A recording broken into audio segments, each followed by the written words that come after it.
Sabe aquela intenção que a gente sempre ouve falar de conectar escolas e famílias para que os alunos tenham sucesso? Todo mundo concorda, né? Mas e se a política, aquela que está escrita no papel, não for suficiente?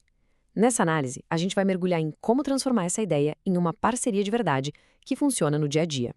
Pois é. Quantas vezes a gente não vê essa história se repetir? Uma política super bem intencionada sobre o engajamento das famílias é criada, tudo bonitinho, mas na prática ela simplesmente não sai do papel. É uma frustração que muita gente na área da educação conhece bem. E é aqui que a gente chega no ponto central do problema. A grande maioria das redes de ensino já tem sim uma política que apoia o engajamento familiar. O problema é que, muitas vezes, ela acaba arquivada, sabe? Virando um documento que fica lá, juntando poeira na prateleira. E aqui vem uma virada de chave importante. O problema, na maioria das vezes, não é a política em si. O texto pode ser ótimo. A verdadeira falha está na falta de um sistema, de uma estrutura de liderança organizada para ajudar cada escola a tirar as palavras do papel e transformar em ação. Isso nos leva direto para a principal descoberta. Existe um elo que está faltando nessa corrente toda. E esse elo é a liderança em nível de rede, a nível distrital. É esse o componente crítico para fazer o engajamento familiar ser parte da cultura da escola, de verdade. Pensa bem, quando a própria rede de ensino assume essa liderança, a mensagem muda. A parceria com as famílias deixa de ser uma sugestão, uma coisa legal de se ter, e passa a ser vista como algo fundamental, uma parte central de como as escolas devem funcionar. Isso muda completamente o jogo. Mas olha, a boa notícia é que a gente não está aqui só para apontar o problema, não. A pesquisa identificou um modelo bem prático que realmente funciona para construir essa ponte. Então vamos entender que solução é essa. A solução gira em torno de uma função-chave, o líder de parceria designado. Basicamente, é ter uma pessoa, um especialista, que atua em toda a rede e se torna referência para preencher justamente essa lacuna entre a política escrita e a prática do dia a dia. E a atuação desse líder acontece em duas frentes, o que é bem interessante. Por um lado, essa pessoa ajuda a definir a estratégia geral para toda a rede. Por outro, e isso aqui é crucial, ela vai a campo, apoiando diretamente as equipes de cada escola para que elas consigam construir relações mais fortes. É a combinação perfeita entre visão e ação. Tá, mas aí vem a pergunta de $1 milhão.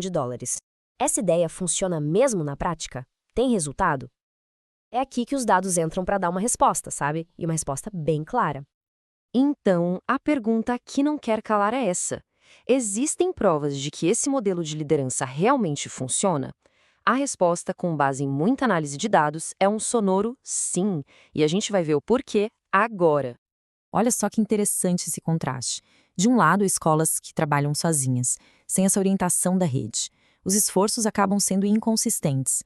Mas quando elas recebem esse apoio e essa assistência da rede, nossos resultados são outros. Programas com muito mais qualidade e, o mais importante, um alcance muito maior, chegando até naquelas famílias que historicamente são mais difíceis de engajar.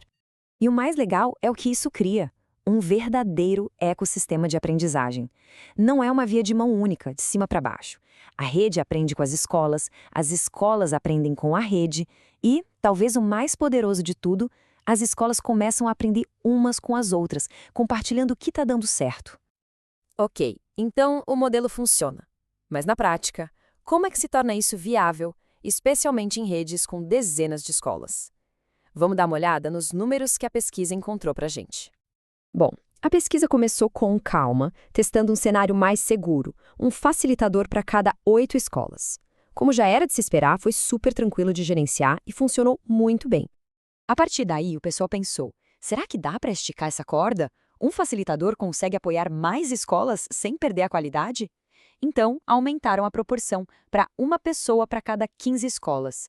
E o modelo continuou firme, se mostrando bem viável. E aqui vem o pulo do gato, a descoberta final. A proporção de um facilitador para até 30 escolas. É um desafio? Com certeza, mas se mostrou eficaz e, o mais importante, financeiramente viável.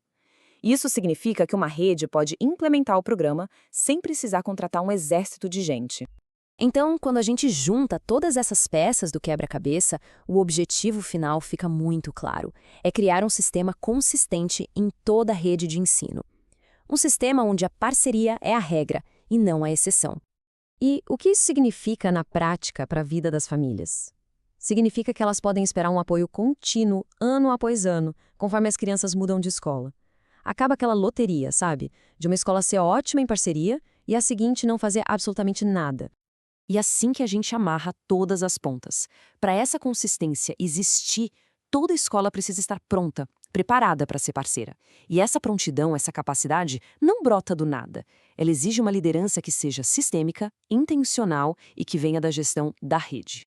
E tudo isso nos traz a uma reflexão final, que é a pergunta que fica no ar. Na rede de ensino em questão, a política de engajamento familiar está lá, pegando poeira na prateleira, ou ela está viva, pulsando em ação? A resposta para essa pergunta não é só um diagnóstico, é o ponto de partida para uma grande mudança.